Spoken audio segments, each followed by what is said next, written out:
Olá, muito bom dia para você que nos acompanha aqui no canal de O Tempo no YouTube. Eu sou Letícia Fontes, editora adjunta de política, e hoje o nosso convidado aqui do Café com Política é o prefeito de Santa Luzia, Paulo Bigode. Obrigada, prefeito, por estar aqui com a gente hoje. Bom dia, obrigado pelo convite, estamos à disposição. Acho muito importante esse trabalho que vocês têm feito. Em outras oportunidades já tive aqui também. Levar informação para a população e a gente faz questão de estar aqui sempre que for convidado. Prefeito, primeiro eu queria perguntar, o senhor conseguiu se eleger vencendo o grupo ali que já estava tentando uma sucessão, que era tido até como favorito. Primeiro eu queria perguntar, a qual motivo que o senhor se deve à vitória do senhor ali à frente da prefeitura? Olha, a gente faz um trabalho sério em Santa Luzia, já tem muitos anos, né? Sou professor, e a gente, desde meados de 2013, 2014, já tinha projetos sociais no município, né, principalmente nas escolas e comunidades por onde trabalhei. Sempre trabalhei em área periférica, e a gente acabava identificando com os problemas da população e trazendo para si aquilo lá e tentando ajudar a dar solução. E aí, em 2016, fui eleita vereador a primeira vez. Nós começamos um trabalho de fiscalização, começamos um trabalho de cobrança.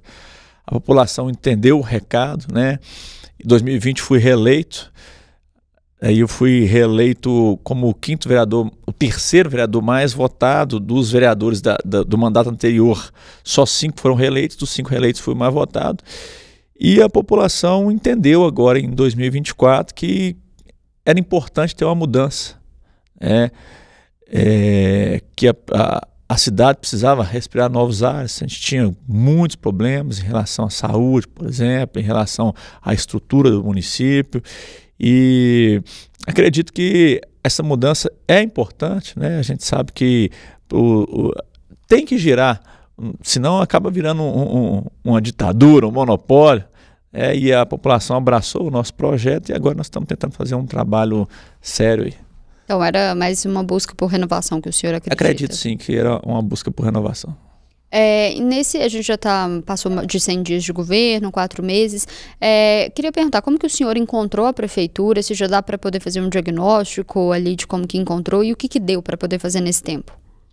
Olha, a situação que nós pegamos foi uma situação muito delicada, uma situação financeira muito grave. Hoje a gente contabiliza já um resto a pagar, né, uma dívida em torno aí de 84 milhões.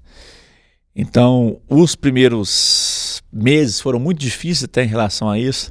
A gente pega uma prefeitura completamente sucateada, muita dívida, diversos fornecedores batendo nas nossas portas todos os dias, cobrando 3 milhões, 4 milhões.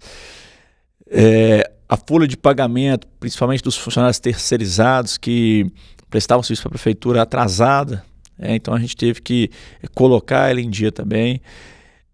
O Hospital São João de Deus, que é o hospital que nos atende, lá é um hospital filantrópico, mas é o que atende a prefeitura hoje, com a dívida de aproximadamente 7 milhões, onde também que nós tivemos que entrar e fazer essa negociação.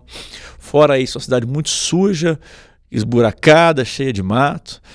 Depois que o grupo que estava perdeu a eleição, parece que pararam o serviço, né? Então não se limpou a cidade mais, não tapou o buraco mais, e a gente vai pegar uma herança toda dessa em janeiro.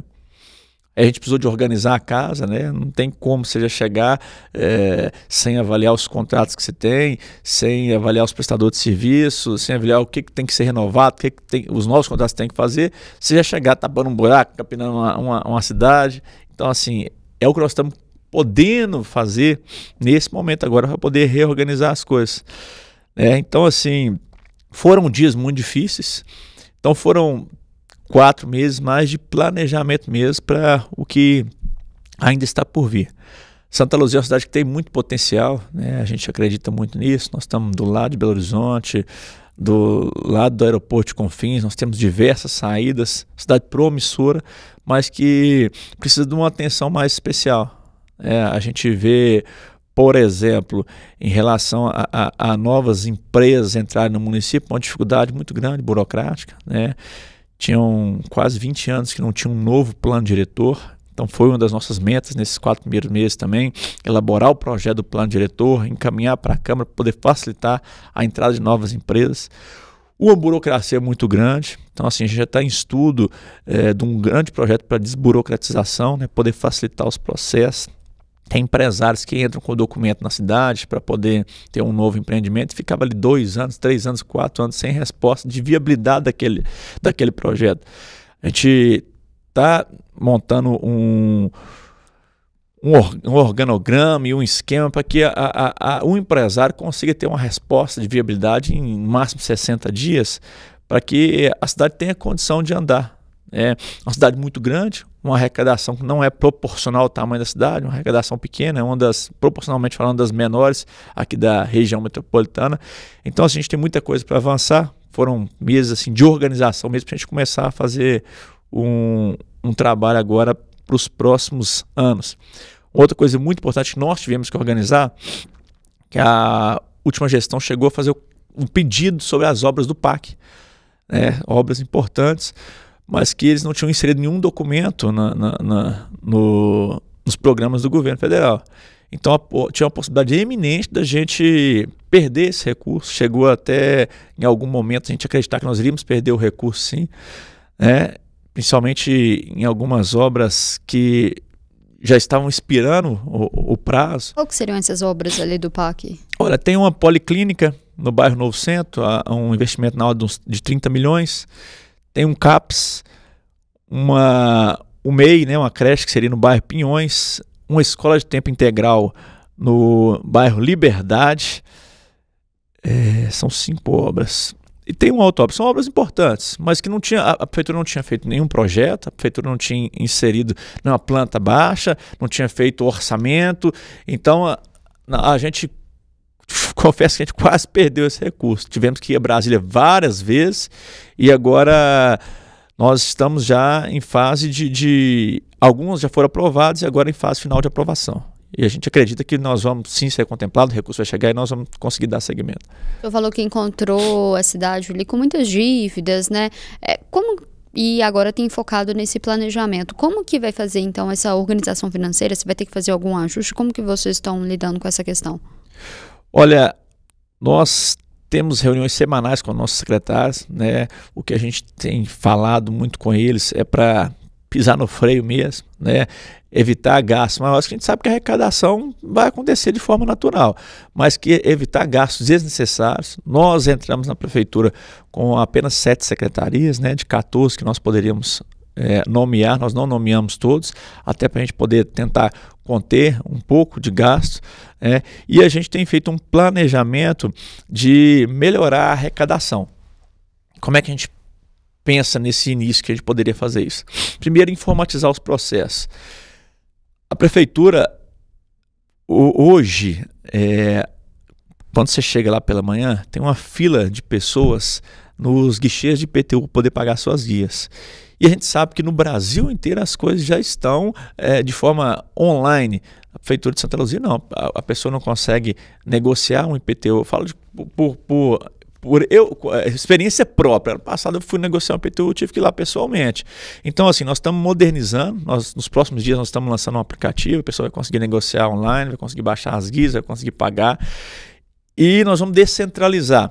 Um outro problema muito grande é pelo tamanho que Santa Luzia e a gente tem uma dificuldade muito grande das pessoas do São Benedito irem para a parte alta de Santa Luzia, a parte alta ir para o São Benedito, até por questão de logística mesmo. A gente vai colocar uma espécie de subprefeitura da região de São Benedito. Então na Avenida Brasília já está em 90% a instalação desse espaço, onde nós vamos ter condição de atender as pessoas no próprio São Benedito, e aí a gente acredita que vai diminuir. Quem quiser ir pessoalmente vai ter condição de ir nos 2 locais. Quem não quiser ir ou não puder ir vai conseguir esse atendimento de forma online. Isso é uma expectativa da população há muito tempo, né, que tivesse essa subprefeitura, e a gente vai entregar isso aí já nos próximos dias na Avenida Brasília mesmo. E corte de gasto, o senhor falou que diminuiu o número de secretarias, mas algum outro corte de gasto específico ali que pode afetar ali algum serviço da prefeitura? Olha, assim que nós entramos, nós revimos diversos contratos, né? Alguns foram negociados, outros Na verdade, todos os contratos nós repassamos para a controladoria para poder fazer um estudo, né? A controladoria hoje ela é composta por servidores efetivos e a gente pediu para que eles fossem o máximo isentos possível. Alguns contratos, eles inclusive nos sugeriram que a gente não deveria pagar, inclusive formalmente, foi feito dessa forma. Nós negociamos alguns outros contratos e nós também conseguimos trocar alguns fornecedores, né? A gente pega um fornecedor de impressora, por exemplo, a gente conseguiu fazer uma redução de quase 300% no gasto com o serviço de impressão, porque a gente conseguiu encontrar um fornecedor muito mais barato. Então, vários contratos nós conseguimos fazer esse tipo de readequação, para que a gente conseguisse um valor um pouco mais dentro da realidade do que o município consegue pagar hoje. O senhor falou que está discutindo ali um novo plano diretor, que já até chegou a ser encaminhado. Quais mudanças que pode esperar nesse plano diretor da cidade? Olha, principalmente em relação à facilidade para novos empreendimentos e novas empresas virem para o município, né? Ele foi encaminhado agora na última semana para a Câmara para poder fazer análise, né? É um projeto que está previsto poder ser encaminhado no final do ano. Nós pedimos aí que a nossa procuradoria encaminhasse o mais rápido possível. Aconteceu uma série de discussões, tanto com a sociedade civil, quanto com organizações, tanto com o empresariado, para que a gente pudesse encontrar uma forma de facilitar os processos e fazer com que a cidade desenvolva, né? Santa Luzia é uma cidade que está no coração da região metropolitana e tem um potencial muito grande para novos negócios. É lógico que a gente não pensa que tenha um crescimento desordenado, acho que a gente tem que ser feito tudo com muita organização, mas você pode ver que Belo Horizonte é uma cidade que não tem para onde crescer mais. A Santa Luzia ainda tem uma capacidade de receber alguns empreendimentos e que inclusive podem reverter em contrapartida para o nosso município. Você pega Lagoa Santa, por exemplo, o que eles fizeram lá nos últimos anos?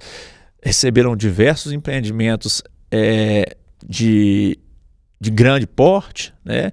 Conseguiram transformar isso em contrapartida e a cidade é uma cidade muito mais moderna, muito mais bonita. Eu acho que Santa Luzia tem potencial para isso também.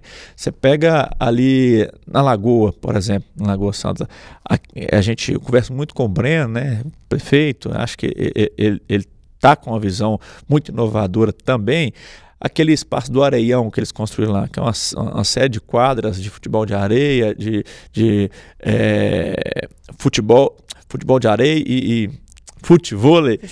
E fizeram um espaço maravilhoso ali, tudo com contrapartida. Então, assim, o que vai possibilitar esse plano diretor? A gente crescer de uma forma ordenada e fazer com que a cidade seja uma cidade atraente para que a gente possa fazer isso aí, transformar na cidade mais moderna e mais bonita para a população. Mas já dá para citar alguns do que poderiam ser esses benefícios para atrair investidores e algumas dessas contrapartidas que vocês vão exigir? Dá para a gente já elencar algumas? Não, na verdade o plano diretor ele vai nortear. Depois que ele tiver aprovado, que nós vamos, através de outros projetos de lei, a gente vai conseguir estipular a própria questão de contrapartida mesmo. Porque hoje, em Santa Luzia, não tem um padrão. Se eu vou fazer construir lá um condomínio para 200 moradias, o que eu tenho que dar para o município? Se eu for fazer um condomínio para 100 moradias, o que eu tenho que dar para o município? Como, por exemplo, o supermercado BH, está indo no supermercado BH novo para a região do Kennedy. Não tem uma contrapartida estipulada padrão para aquele empreendimento. Aí quem decide essa contrapartida hoje? É uma comissão na prefeitura que decide, reforma uma praça, ou não, ou reforma 2 ruas, ou constrói um polo esportivo. Então, assim, nós estamos querendo padronizar para que a gente seja justo com quem vai investir e para que também quem vai investir seja justo com o município. Uhum. O senhor também estava falando de desburocratizar, né, para poder atrair investimentos. Desburocratizar o quê, por exemplo, para a gente ter alguns exemplos? Por exemplo, a gente colocar prazo na avaliação de documento para os empresários que queiram vir para Santa Luzia. A gente tem tido algumas reuniões no Investe Minas, né, que é ligado ao governo do estado, e o que é muito discutido? Que as cidades que mais cresceram economicamente nos últimos anos, o que elas fizeram? Elas diminuíram o tempo do empresário entrar com um documento para poder começar uma empresa Para as cidades que mais evoluíram economicamente foram aquelas que conseguiram diminuir o tempo do empresário, entrar com o documento e estar com a liberação para a sua empresa funcionar. É o que eu falei, Santa Luzia hoje demora 2 a 3 anos. Então, se a gente coloca um prazo estipulado para o funcionalismo entregar as respostas para o empresariado, ele vai ter interesse em vir para Santa Luzia, porque ninguém quer ficar com dinheiro parado. Então, às vezes, o cara compra um terreno lá para poder fazer um investimento lá, paga lá, dá 2 milhões, 3 milhões no terreno, e demora muito para que ele tenha esse retorno, para que ele possa começar uma obra. Ele está perdendo dinheiro. Então ele deixa de ir para Santa Luzia e começa a ir para outras cidades, onde que ele vai colocar o dinheiro e vai ter o retorno rápido, ele vai ter uma resposta aí com 60 dias, com 90 dias. Então o que nós temos trabalhado com a nossa equipe do desenvolvimento econômico, desenvolvimento urbano é isso. A gente quer diminuir esse tempo de resposta. A gente quer que com 60 dias o empresário tenha o retorno da viabilidade ou não do negócio dele. A gente tem visto agora uma crise ali na área de saúde, com superlotações de hospitais por conta de crise respiratória. Como que está a situação em Santa Luzia? Quais ações a prefeitura tem feito? Olha, Santa Luzia está no raio aí, né, dessa crise de doenças respiratórias. O próprio governo do estado também decretou a calamidade, a situação de emergência. Santa Luzia também fez a mesma coisa. Nós identificamos nas últimas semanas um aumento de 80% no número de casos ligados a esse tipo de doença, né? A gente ficou muito preocupado, que nós começamos a perceber o aumento da demanda das nossas UPAs. A gente pega a UPA São Benedito, por exemplo, ela tem vivido constantemente cheia. E mesmo nós estamos com o nosso quadro médico completo. Né? E aí a gente começou a fazer um estudo, né?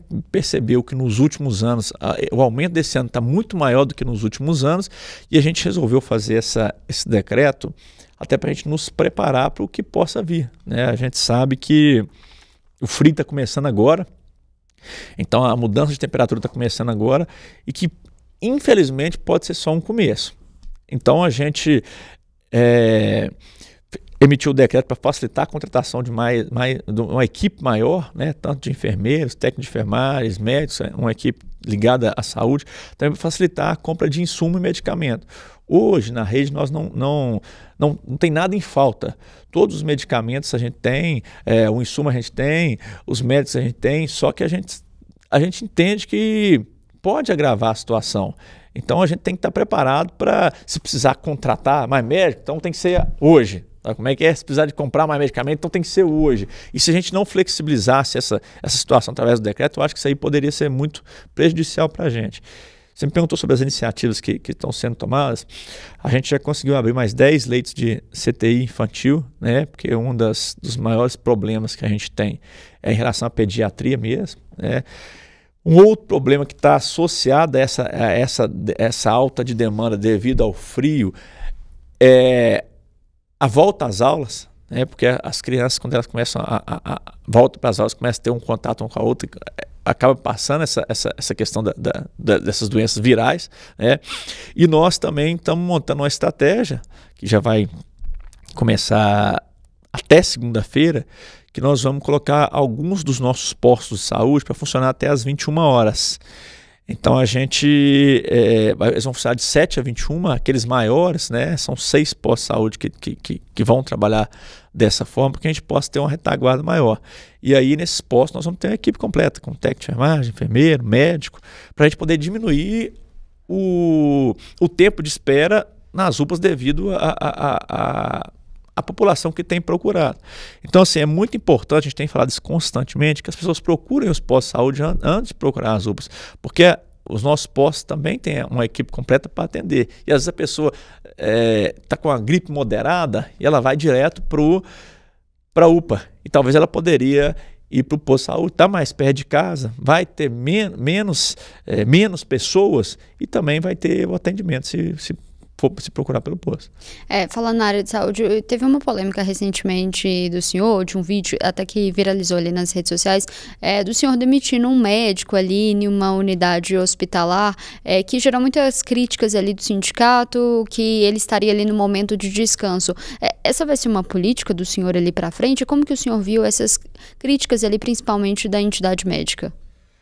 Olha, é perfil meu, desde quando vereador, ir a campo. Fiscalizar as obras, fiscalizar o funcionamento das unidades de saúde, das nossas creches. E eu acho que tem um pouco de vereador ainda, da questão de fiscalização. Então, assim, pelo menos 2 vezes por semana, eu visito as minhas UPAs. Vou em horários alternados, vou de dia, vou de noite, vou de madrugada. Então, assim, e aquele dia eu cheguei na UPA, né? A recepção estava lotada e a gente pediu se o médico poderia atender. Ele falou que não, e talvez até uma reação intempestiva, até pela situação que estava, muito cheio. Eu acabei pedindo para ele se retirar, então, já que ele não poderia estar fazendo um atendimento lá na ponta. Somado a isso, a gente estava vindo de uma crise, né, da última gestão. Não estavam pagando os médicos em dia, né? Eu tinha acabado de assumir e uma iniciativa que eu tomei no outro dia foi chamar a minha Secretaria de Saúde, Finanças, Planejamento e falar assim: olha, eu quero que a partir de hoje vocês vão pagar os médicos em dia. Eu quero que eles recebam em dia, não aceito nem um dia de atraso mais para esses médicos aqui em Santa Luzia. Então, assim, vou continuar fazendo esse trabalho de fiscalização, faz parte do meu dia a dia. Eu acho que a gente tem que estar presente para a gente poder sentir a dor da população também. E, somado a isso, a gente está tendo um controle muito grande para que não aconteça atraso nos pagamentos, que a gente possa também cobrar do nosso servidor. Mas e sobre essas críticas ali das entidades médicas, que quando o médico trabalha ali no esquema de plantão, ele tem o tempo ali de descanso dele também, ou então se ele é contratado para emergência, ele vai atender a emergência, ele não pode atender outras consultas? Olha, no nosso contrato que nós temos da prefeitura com a empresa médica que faz a terceirização dos médicos, não tem elencado quando o médico é para urgência ou o médico ou não é para urgência. Ele é contratado como médico. Então, assim, eu entendo que ele poderia sim ter feito o atendimento lá na porta. Então, assim, se eu entendo que ele teria que estar cumprindo isso, que ele teria que fazer o atendimento, e ele não fez, e ele ainda... Eu entendo que ele poderia sim ter atendido normalmente, e ele não quis atender. A gente entendeu também que precisaria ser substituído.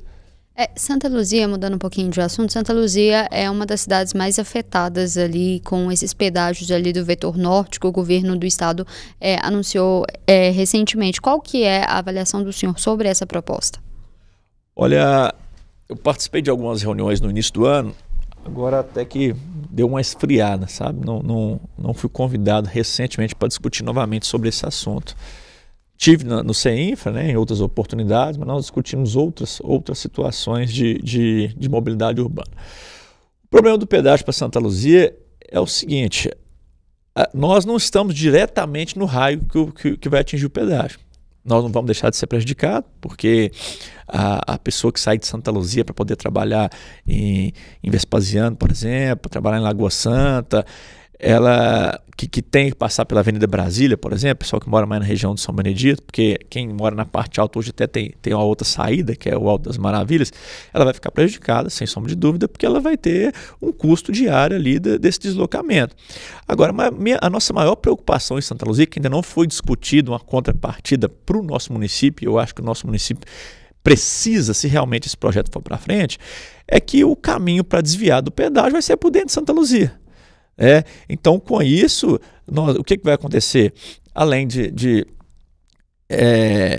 aumento do volume de carro ali na Avenida Brasília, no entorno, que já é uma situação complicada hoje, já nos horários de pico já fica completamente agarrada, a nossa estrutura mesmo de pavimentação.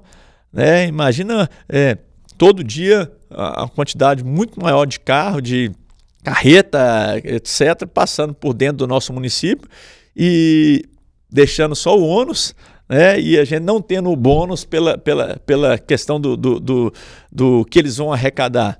Eu cheguei a falar isso na oportunidade que nós tivemos lá no CEINFRA, nós não tivemos um retorno a respeito disso, mas eu acho que Santa Luzia precisa de ser colocada na discussão de receber um recurso adicional, se realmente esse projeto for para frente.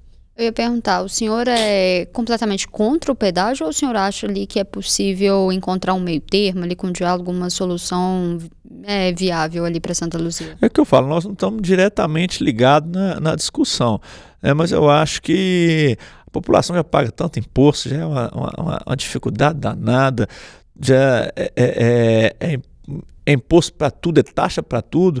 Eu acho que esse pedágio é desnecessário nesse momento. E como que tem sido, não só sobre esse assunto, mas com outras demandas ali da cidade, o diálogo com o governo do estado?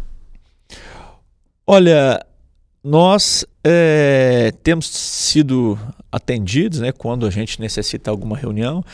Te falo que diretamente o município ainda não foi contemplado ainda nesses primeiros meses de governo, né? Mas a gente tem tido diversas reuniões, levando algumas demandas para algumas secretarias e estamos aguardando um certo retorno, né? A gente teve uma reunião, inclusive, com o secretário de Saúde, o Baquerete, né? Falando da possibilidade da implantação da hemodiálise em Santa Luzia. Hoje os nossos pacientes saem de Santa Luzia uma van, né, por volta de 7 horas da manhã, vão para Belo Horizonte. A gente sabe o trânsito que é, a dificuldade que é, a gente sabe como que a pessoa já está debilitada devido a um processo de hemodiálise. É um processo cansativo, é penoso. A pessoa sai de Santa Luzia, passa o dia inteiro em Belo Horizonte, depois volta para Santa Luzia numa van. Então, assim, a gente tem falado muito isso desde a campanha da possibilidade de nós implantarmos esse serviço lá. Então, assim, a gente já fez esse pedido para ele já está em estudos, né?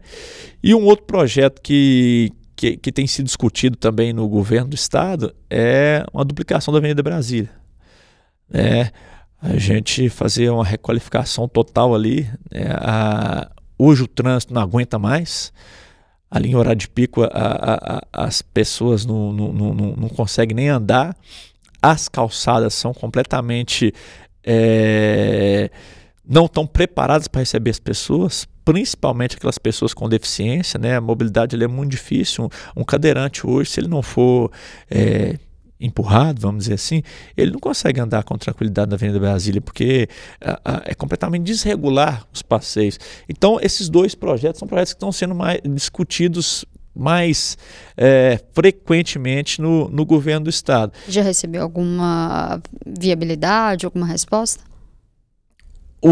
A Secretaria de Saúde, a respeito da hemodiálise, está estudando, deixar a gente até com um pingo de esperança. Acho que pode ser possível, pode ser que aconteça sim.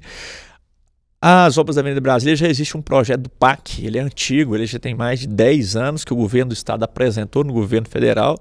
Então, assim, nós estamos agora em tratativas de como é que nós vamos moldar esse projeto, porque inicialmente o governo trouxe inclusive um projeto para a gente, onde impossibilitaria que se estacionasse na Avenida Brasília. E aí nós brigamos para que isso não acontecesse. Nós mostramos para eles a importância que é o comércio da Avenida Brasília para a gente. Se você não tiver estacionamento, você vai matar o comércio. Então nós falamos assim, sim, a gente quer a requalificação, a gente acredita que a Avenida Brasília sim precisa ficar mais moderna, precisa ter o passeio num padrão que hoje tem em outras cidades maiores. A gente precisa de uma requalificação, precisa de uma avenida mais bonita, mais moderna, mas a gente precisa que mantenha o estacionamento, senão vai matar o nosso comércio. E aí a gente pactuou isso, um novo projeto é uma Avenida Brasília mais moderna, mas com as vagas de estacionamento. Vai no início, pode ser que crie um transtorno devido às obras, né? É natural, mas eu tenho certeza que ao final do projeto vai ficar muito mais moderno, mais bonito, mais atraente e inclusive acho que vai melhorar a condição do comércio da região. Falando ainda sobre mobilidade, Santa Luzia tem recebido alguns investimentos de novos terminais ali do transporte metropolitano, mas a região é uma das que mais tem reclamação, principalmente por conta ali do transporte público. O que a prefeitura pode fazer, o que a prefeitura tem feito em relação a essa situação? Pois é, um dos pontos seria na Avenida Brasília, né? A instalação do BRT com faixa exclusiva na Avenida Brasília em alguns horários, né? Isso também foi tema de discussão. A gente que Não adiantava nada você fazer uma faixa exclusiva e o dia inteiro ser só para isso, você ficar agarrado do mesmo jeito. Então, o que a gente conseguiu discutir é que isso seja só em alguns horários, nos outros horários nós vamos ficar com 3 pistas. E o outro é na sede, né? Na parte alta de Santa Luzia, o projeto já está, o recurso já está em caixa, né? A gente só estava precisando de uma liberação, porque o local onde vai ser construído, ele ainda estava passando por questão documental mesmo, né? É ao fundo da Fazenda Boa Esperança, e ali a fazenda ela é tombada e a discussão era o seguinte, se aonde vai ser feito o BRT seria ou não tombada. Parece que estão chegando no consenso que lá não tem o tombamento na região, então a gente vai ter tanto na sede quanto no distrito. Eu acho que vai melhorar muito a agilidade no transporte. Agora, o que eu sempre tenho falado nas reuniões que a gente tem participado no governo do estado é que hoje, Santa Luzia, a prefeitura subsidia parte da passagem do ônibus municipal. Então, a gente consegue fazer com que os munícipes nossos, eles paguem apenas R$2, né, na passagem e conseguem pegar os ônibus municipais. E ao final de semana de forma gratuita. Mas a gente tem que fazer um aporte financeiro para... Hoje de quanto esse aporte? Em torno de R$1 milhão por mês. Então a gente faz esse aporte financeiro para a empresa poder... a gente compra uma parte da passagem para a população. E a gente tem discutido isso no governo do estado. É um absurdo a pessoa sair de Santa Luzia e parar em Belo Horizonte e pagar uma passagem de R$10. 10 para ir, 10 para voltar é R$20 por dia. Então o que eu tenho falado sempre constantemente, quando eu tenho reunião lá com o Pedro Bruno da CEINFRA, uma oportunidade que eu tive com o vice-governador Matheus, uma oportunidade que eu tive com o Marcelo Aro, que é o secretário de governo, que inclusive tem sido um parceiro, sempre tem nos atendido o mais breve possível nas nossas demandas, que o governo do estado tem que estudar a possibilidade de um subsídio para o transporte intermunicipal. É um absurdo a pessoa pagar R$10 para ir e mais R$10 para voltar. E a gente sabe muito bem que todo ano aumenta o preço do óleo, aumenta todos os gastos. Então hoje nós estamos pagando 10, ano que vem vai ser 11, depois 2, 3, daqui a uns dias a passagem de ônibus está R$20 para vir, R$20 para voltar, a pessoa vai pagar R$40 por dia. Então o governo tem que estudar uma possibilidade de ajudar a subsidiar. E já deram qualquer avaliação do governo em relação a essa demanda? O que eles falam é que tem alguns estudos prévios e que o valor de investimento seria muito alto, que não teria possibilidade de fazer no momento.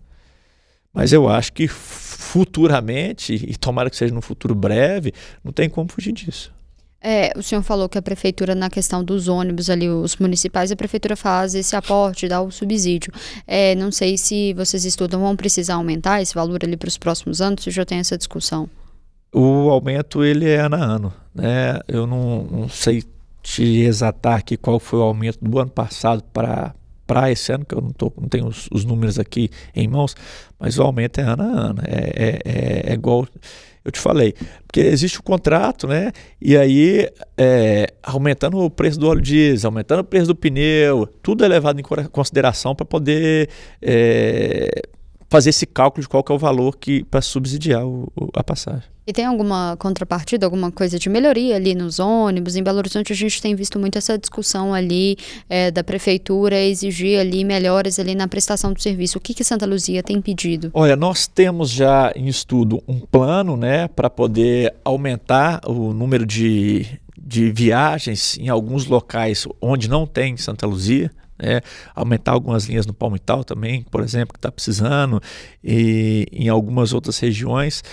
Esse ano mesmo, em conversa com a empresa de ônibus, nós falamos da dificuldade, porque não existia um ônibus que fazia aquelas antigas, assim, linha direta, que saía de um ponto da cidade e levava as pessoas até o outro ponto. Hoje nós temos, foi criado esse ano, uma linha que sai do bairro Kennedy, que está ali quase na extremidade, pertinho de Pinhões, quase divisa com Itacoaraçu, Jabuticatubas, e esse ônibus hoje ele vai direto até na Avenida Brasília.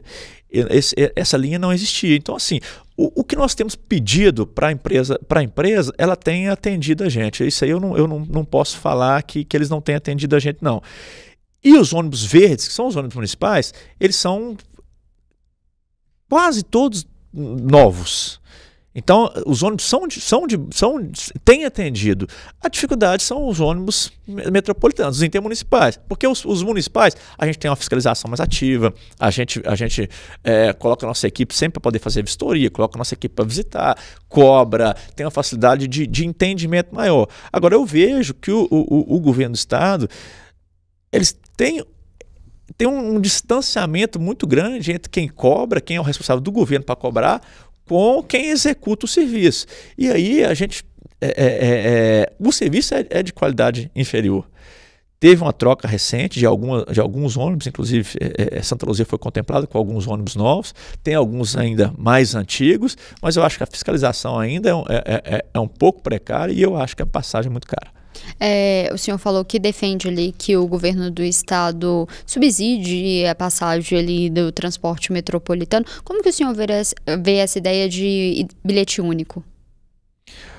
Olha, tudo que a gente puder fazer para facilitar a vida do trabalhador é importante.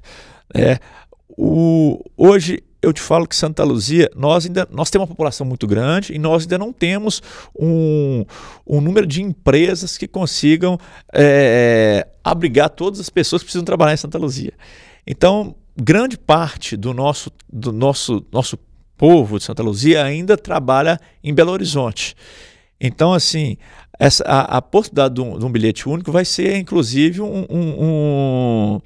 vamos dizer assim, um chamariz para que as empresas aqui possam contratar as pessoas lá, porque a gente diminuiria o custo da empresa. Porque o que tem acontecido?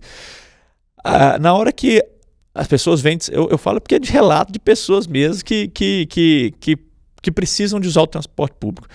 Quando eles vêm fazer entrevista de emprego em Belo Horizonte, e na hora que pergunta para é de Santa Luzia, você vai pegar, qual que é o valor da sua passagem? Vou pagar tanto, mais tanto, e aí na hora que vê um valor lá, R$30 por dia. As empresas já dispensam, falam assim, não tenho condição financeira de contratar você. Então isso é uma possibilidade de a gente possibilitar que todos tenham as mesmas oportunidades, vamos dizer assim, Só para a gente caminhar para o final, o senhor também já falou um pouco disso, mas, pegando o gancho dessa sua última resposta, Santa Luzia ainda é dependente ali da economia de Belo Horizonte, de outros municípios. Como que tem sido feito ali para gerar mais empregos na região, para depender menos Santa Luzia dessas outras cidades? Olha, há algumas iniciativas, essas que eu falei no início da entrevista, que é a questão da desburocratização mesmo, e a gente mostrar que Santa Luzia é uma empresa que está rápida a receber novos negócios. Essa questão como não estava nada informatizado, o empreendedor não conseguia fazer um cadastro simples de um negócio pela internet. O empreendedor tinha um prazo muito grande para poder receber uma resposta de um empreendimento. Essas dificuldades começam a fazer com que... Porque os comércios, os comerciantes, os empreendedores, eles são todos interligados, eles têm uma rede, eles conversam entre si. Quando um passa a informação para o outro, Santa Luzia é uma cidade difícil de empreender, começa a fazer com que eles não queiram ir para o nosso município. Então, assim, a gente quer mostrar que hoje que a visão mudou. É uma cidade que quer caminhar, uma cidade que quer receber empreendimentos, uma cidade que quer receber novas empresas. Tinha, por exemplo, um processo do shopping da Avenida Brasília. Tem quase 10 anos que está parado. Assim que nós chegamos, nós pedimos para a nossa equipe do desenvolvimento econômico, urbano, para que pegasse, avaliasse qual que era a dificuldade que eles estão tendo para poder abrir o shopping. E aí a questão é que diversas mudanças que a prefeitura foi pedindo, eles foram adequando, algumas até inclusive junto com o Ministério Público, e eles demoravam para ter as devolutivas. Sabe como é que é? Você tem que mudar uma parede de lugar, um exemplo. Aí eles mudavam, mas depois demorava 6 meses para a prefeitura dar um retorno se era aquilo mesmo. Não está bom ainda não, agora você tem que mudar, um vaso sanitário de lugar. O cara mudava, depois ele tinha mais 6 meses para poder ter outra devolutiva se ele estava indo no caminho certo. Então você criando um prazo determinado para ter essas respostas, ele consegue entregar o empreendimento dele funcionando o mais rápido possível. E isso faz com que atraia outros empresários que começam a ver que a cidade realmente está caminhando. Prefeito, a gente termina por aqui. Eu queria agradecer a presença do senhor, sempre convidar para poder voltar aqui mais vezes também. Obrigado, estamos à disposição, é sempre bom falar de Santa Luzia. Nós estamos com grandes projetos lá. Tenho certeza que a cidade, em alguns meses, vai conseguir ver a diferença e vai conseguir ser uma cidade muito mais moderna e eficiente. Obrigado, prefeito. A gente fica por aqui, mas você acompanha esses e outros conteúdos aqui no canal de O Tempo, no YouTube e também no portal otempo.com.br. Até mais.